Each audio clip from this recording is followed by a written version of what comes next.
we spoke a little bit about, forgiving my mother. And so I did what you had suggested. And it's very interesting because it was like throwing holy water on a demon.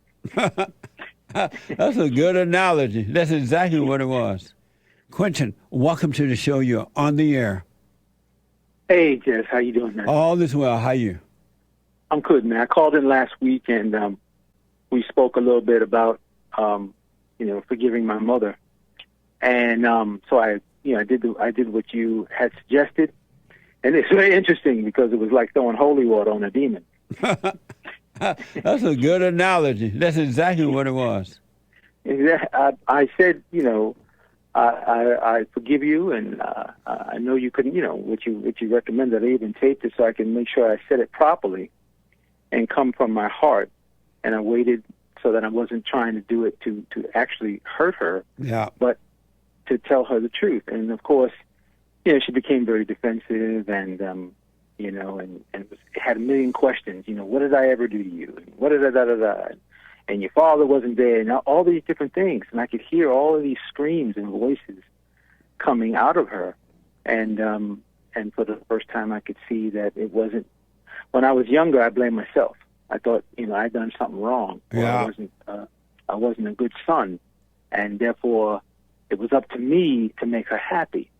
And then I realized when I contemplated that I had done that with every single person in my life. Yep.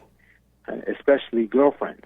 And so, growing up in the environment that I grew up in, of course, the only way that I knew to do that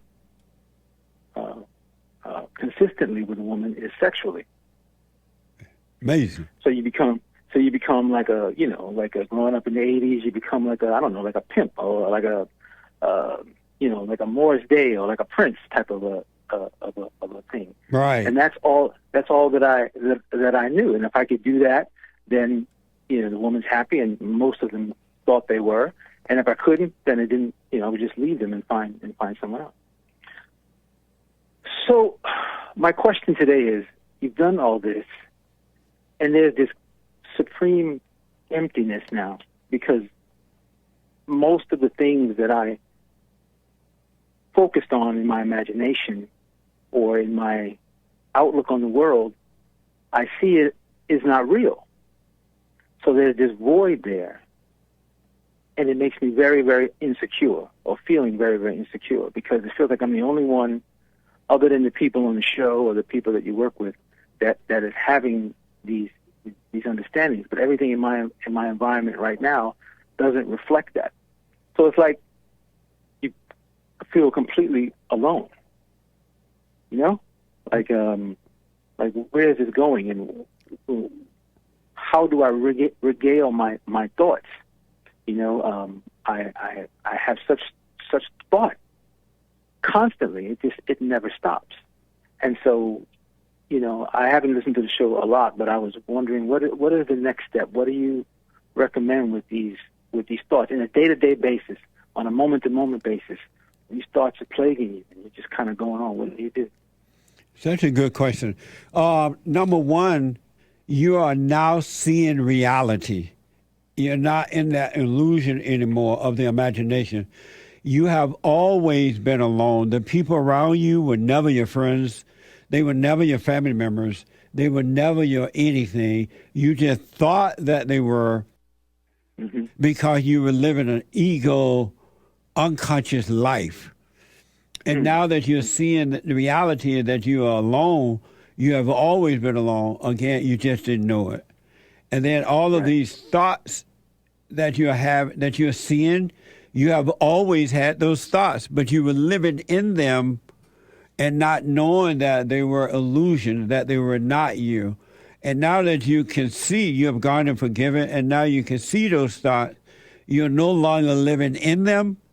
You're starting to overcome all the false illusions that you had about yourself and about others. All the fake ideas and plans and illusions, they are starting to disappear, and reality will be there, and you're gonna finally have a life. You just live naturally without your effort at all the Spirit of God will guide you. You'll be fine. There's nothing else to do but watch those thoughts. Thank God that you're not a part of them anymore, but you can see them. They're totally thoughts of the devil that made a home in your imagination and emotion. They're not you. Okay. They never have been you. So there's nothing else to do but do the silent prayer and watch and go about your day, go to work, have your meals. And most people around you are blind and they cannot see. And now you're coming from a monster blind within yourself and inside of others. You're blessed Right. now. Right. And when you have or I have slips, or I have thoughts about old behaviors and doing things like I used to do. I found that I judge myself and I get very angry, like, something's wrong with me, I can't do it, or like I'm not as pure as Jesse is saying I can be. That's the thinking that I'm having. It's telling you you're not that good. You can't be that good. That's not natural to be that good. There's nothing wrong with these behaviors. There's nothing wrong with making love without marriage or pornography or something like that. And so the judgment that comes from all the things that have done, do I just watch the judgment? Because I just feel so dirty from the things that I have gone through. And who is telling you those things? Okay. That was a question. I'm sorry. Oh, yeah. Well, it's just the thoughts, the feelings, that I'm having. That I tell. Who is the thoughts and who are the feelings? I don't know. It feels like me. It feels like there's a part of me I can't. I was thinking the other day, I can't tell sometimes. That's why I love when you say all thoughts are evil all the time, because the thoughts feel like me. It feels like me. Yeah, but it's not you. I promise you, it's not you. That's the spirit, the possession, the dark, evil spirit that made a home in you. And all this time it's been making you think, do, and feel what you've been feeling, but you identify with them all these years thinking that it was you. That those are not your thoughts and those are not your feelings inside the body. It's not even your body. It's just you're living in the body, but you're not the feelings, you're not the thoughts. And the thing that's judging you is the devil and his little demons that have made a home in you. And now that you can see by the light of God, they're going to have to depart from you, and because the devil lives in human beings, right? And so they don't want you to depart. So they're screaming at you and yelling at you and telling you and judging you and making you feel that way, but it's not you. They don't want to depart from you. So they're trying to get you to overreact, to judge yourself so that they can stay with you, can live in you. But don't do it. You just watch them screaming. And when you do feel the pain of it, the fake feeling of feeling good and the fake feeling of feeling bad, just know it's coming from the lies of the imagination. Go on with your day, with your life, and the light of God will will rebuke them, will take them away from you. Okay. So that is the death of the ego, the nature of the devil, which is the ego. Yeah. And so you must die daily and you'll be fine. Yes. All right. Well said, man. I can understand what you're saying, because when I would have these thoughts or slips, things you may, or actions that I know that are not right, I would judge myself and can never get over it. And so what you're saying is don't do anything. Just see that it was wrong, see that you don't want to do it, and then surrender it to God, or just don't do anything. Just let it be. And you can't, right? You can't surrender it. God has already taken over it. You'll be fine.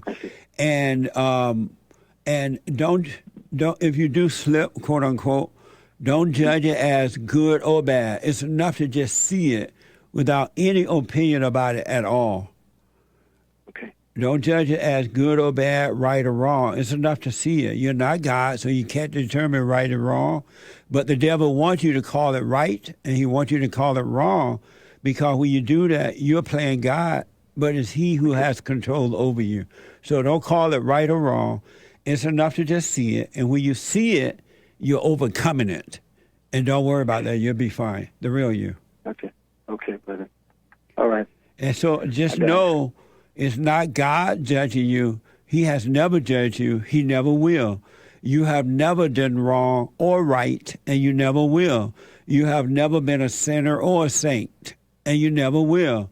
Just overcome these false identities, these things you have thought were you identify with them as you, and just let them melt away, and you'll be fine, man. It's just going to be amazing. You're on the right track. Now just relax and let God take the rope and handle the devil for you. Okay. Thanks, man. I will. And you're all alone. You've always been alone. These people around you have never been with you. It was just all demons together, pretending that they were family, pretending that they loved one another, pretending, and it was never real. That's why you can see now where they're coming from. But just wish them well, because the same spirit that you're overcoming, it's the same spirit that's driving them as well. They can't help it. I know that's true because, all of the family, different people, they're all fighting each other and gossiping about each other and talking about each other. And, as they all die and pass away, they talk about each other when they're gone. It's just, what a mess. It's unreal. It's unreal. It's unreal. It is called hell on earth because anyone that has anger, that has fear, they have hatred. And they're living in hell right here on earth. But the hell is within them. And they think it's in other people. It is in other people, but it has nothing to do with them. It's their own little private hell that they're living in. Right. Gotcha. So do nothing. Right, stay with the prayer, watch, and just go about your day. Do nothing. Okay, man. Okay, we'll do. Thanks so much, Jesse. Really appreciate it so much, and thank you for taking the call, man. You're welcome. Amazing. Okay, man. Amazing. Okay, man. Right. Bye. Bye. Amazing. I'm telling you, folks, you got to wake up. You don't have to wake up. You can love and stay in your hell. It's up to you, but you can wake up when you can see that you have anger and it's not you and it's wrong to have anger and to be hateful like this because it's the nature of the devil. Go and forgive mama. Return to daddy by forgiving him, and you'll be fine. You'll wake up and you'll see reality, and it's mind-blowing.